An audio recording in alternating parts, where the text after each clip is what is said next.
Hi Kathy, today I'll be presenting a unique and interesting topic, nature and eco art sculpture. And to follow in, I will be explaining what I was going to present in the workshop with my group member Aniko. Let's move into the second slide now. Sculptures is of the most significant traditional branches of art. It is created from natural resources such as like clay, shells, leaves, seeds, etc. I have gathered these materials by myself from the Hyde Park close to my home for this workshop, even though I could not do the workshop now.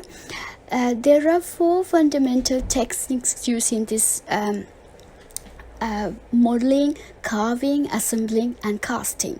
To begin with this activity, we could offer children a few small ball size clay and then lots of natural materials.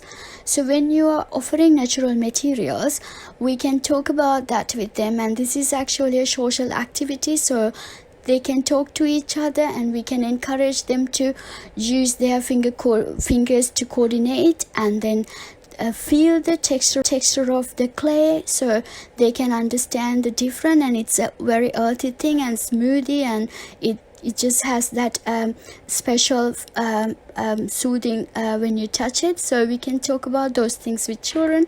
To begin with this activity, we can as teachers we can asking open-ended questions, so then children will be able to create more things. Providing wide variety of natural materials is the key for this, and we can extend this activity time in time, so they can create things and we can display in the room and then add more, so this way we can extend this activity for a while. After that, children can learn how to recycle the clay, so we can put them all together and we can teach them how to look after these materials and how to clean it, how to use the tools to mold it as well as the remold it as well. So using this activity is an opportunity for children to go for nature walks, and we can encourage and start loving natural things and natural world, so they can look for the resources at their home, and we can ask parents to provide some natural materials along with their day by day traveling or whatever they get.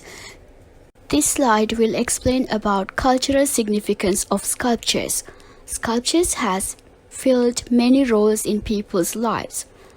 When we look at earlier civilizations used sculptures to provide spiritual guidance and symbolic people's values, beliefs and emotions.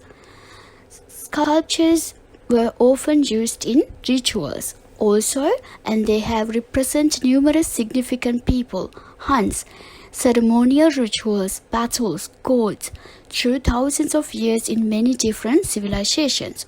This topic very much related to my home country culture resources as well. We Sri Lankan very much fond of using sand clay. We cook curries in the clay pots, which gives an extraordinary taste to the curry and food. The kins and the history structures are created with clays in the statue form. Values of sculptures and education and tool. This is what I'm talking about this slide. It's very important. Even live learning outcomes are gathered with these techniques. So sculpture allows children to express themselves, identify themselves, their emotions, and being creative. So when it comes to this, we are talking about the symbolic connection, imagination, sensory experience, creativity, critical thinking. So there are lots of tools to encourage. Sculptures challenge everybody as well as the children. So all over the world, the children have inspired with different artists and different artwork. So it's actually finding out themselves and being creative. So symbolize their identity, values, culture, maybe contemporary techniques what they could use and come up with creativity.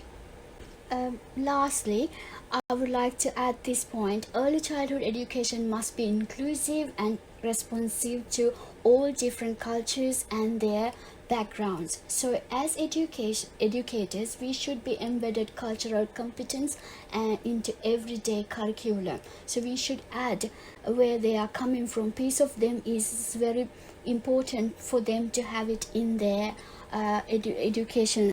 So in the classroom we talk about being, belonging, and becoming. So for them to have piece of their motherland in the classroom is very important. So to add those things into the curriculum, as teachers we have a big role to play.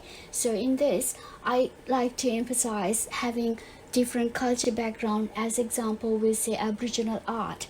So we can collaborate with all these art and talk about their other stories, which gives them a beneficial benefits for to know each other and knowing different culture and being embedded with all together as one person, and then find out their significant differences within them through art. Thank you for listening to my presentation, Kathy.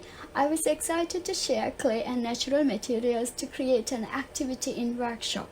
However, I would like to share a small piece of video of my research visit to art gallery based on this assessment. Thank you. Hope you enjoy this. Be safe.